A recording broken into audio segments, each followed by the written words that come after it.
O pabellón de Nantes xa é unha realidade. Logo da primeira fase na que se construiu a pista e a cuberta, ven de rematar a segunda, que consistiu no peche das instalacións e a construción dos vestiarios. Isto fixerase en dúas fases, a primeira fase fora facer a estrutura e depois había unha fase que era máis complicado pola cantidad de cartos que costa, que son 300.000 euros, todo feito con fondos propios por parte do Concello, máis 200 e pouco mil que se puxeran nun convenio que se fixera coa Deputación de Pontevedra para a primeira fase, non?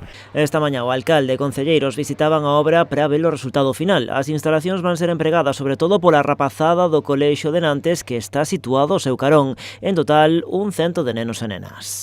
No noso centro só tiñamos unha pista descuberta e un ximnasio moi pequeno para o alumnado que temos, non? Esta infraestructura nos parece estupenda e creemos que a vamos a disfrutar moito e a usar moito.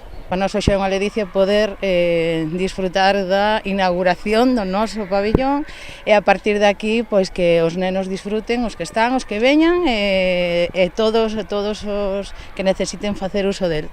A construción do pabillón a escasos metros do colexio débese a un acordo coa comunidade de montes da zona que cedeu estes terreos. Foi moi fácil, porque cando hai voluntad por parte de todos, as cousas son moi fáciles, entonces foi rodado, salvo algún trámite burocrático que sempre hai que darlle forma para que se cumplan coas normas todas establecidas, e nada máis, había voluntad por parte de todos. O pabellón xa está rematado, pero o alcalde avanza xa algunhas melloras a implementar no futuro, unha delas, por exemplo, a construción de gradas. O que sí, seguramente, nunha fase máis adiante habrá que facer unha grada encima dos vestarios para que os nenos, cando queiran facer algo aí, facer esa grada, pero bueno, será un tema xa máis sencillo seguramente, pero que se podrá facer tamén nun futuro, e me imagino que fará falta, porque o mismo chegar aí xa me dou conta deso. Ademais, pon sobre a mesa outras actuacións inmediatas na contorna, como o campo de petanca que está previsto instalar na zona do Santo. A previsión é adxudicalo neste mes para que estea rematada antes deste Nadal.